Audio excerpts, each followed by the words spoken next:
everyone, I just wanted to do a video of a recent pickup that I had received from a gentleman in California who actually does Comic-Cons, and the item that I picked up is something that impacted me greatly as a child, and I'll get into that story in a minute. But yeah, the item is Auryn from the Neverending story. Just before we get into the story, a little bit about the item itself. I've been looking for Auryn for a long time. A lot of the ones out there today seem to be made up of kind of like a resin or something that's fairly light. I've also seen ones where they're just made of kind of like a sheet metal, really light, and where the chain actually connects on some of the cheaper ones is on the side, so that Auryn is actually sitting this way. This is actually the movie accurate Auryn. It is the real deal, is extremely heavy. It's attached to just a beautiful chain that has a lobster clasp in the back. It's more than I could have possibly imagined. Auryn typically makes up 2 snakes. In this case here, one of my snakes is gold-plated, and the other is made of pewter. And what Auryn actually represents is the joining of 2 realms, the earthly realm, which is represented by the pewter, and the fantasy realm, which is represented by the gold, or Fantasia, if you will. The Neverending story really inspired me at a young age.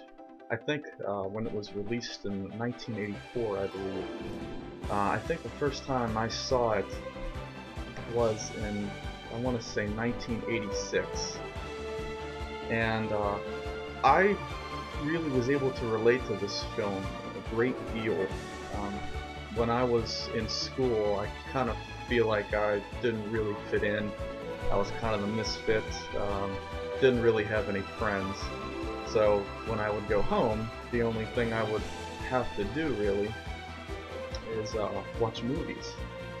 And Neverending Story was one of those movies that I had watched at least once a day religiously for many years. It was just something that always has been with me, and it wasn't only until my later years that I realized that the actual impact the film had on me at a young age. I always wanted to be Atreyu, I guess you could say, but I felt more like the character Bastion in the movie.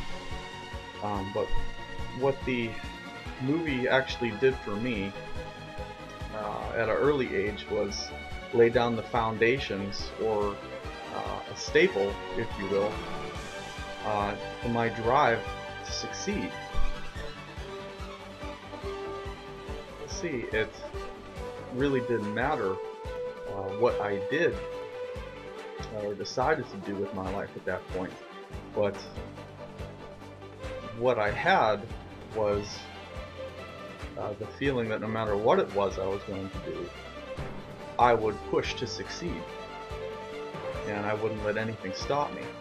Just like Atreyu never let the nothing or Gamork stop him from completing his quest. And I always knew that at the end of the light there would be a childlike empress waiting for me, in a way. Speaking of childlike empress, Tammy Stronach, who played her, was another one of my huge crushes when I was a kid. I would have to say she was right up there with Lauren Marie Taylor from Friday the 13th Part 2. Just somebody that I've loved since I first saw her. Would love to meet her one day.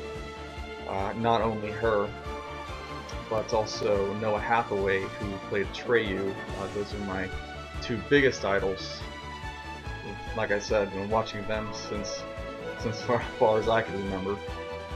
and even in other little shows and even commercials. I did see Noah Hathaway showed up in quite a few commercials in the 80s. I actually submitted a request to David Hagen, who handles Monster Mania, if in some convention, maybe next one or in the future, if he could squeeze in some of the cast from the Neverending Story. I requested, I forget the gentleman's name who did the voice for Falcor and Gamork, and probably a couple others as well, I think, as well as Tammy Stronach and Noah Hathaway, and also the character Bastion. I requested him as well. Let's see if David Hagen can maybe come through for us sometime. Would love to meet those guys. Have a lot to talk about with them. But most importantly is what I'd really like to do is thank them in person for giving me that initial drive to succeed. Although I didn't know it at the time until later, but it really did help me in ways that they couldn't, or anyone could possibly imagine. It's my personal belief that everybody, in a way, carries their own Auryn with them to help them through the hard times and to help them to reach their goals and fulfill their dreams. In my case, although I didn't own it, I always felt I had the feeling of Auryn with me through my many years of going to school and working, and finally, after all these years, have I have to say have come full circle.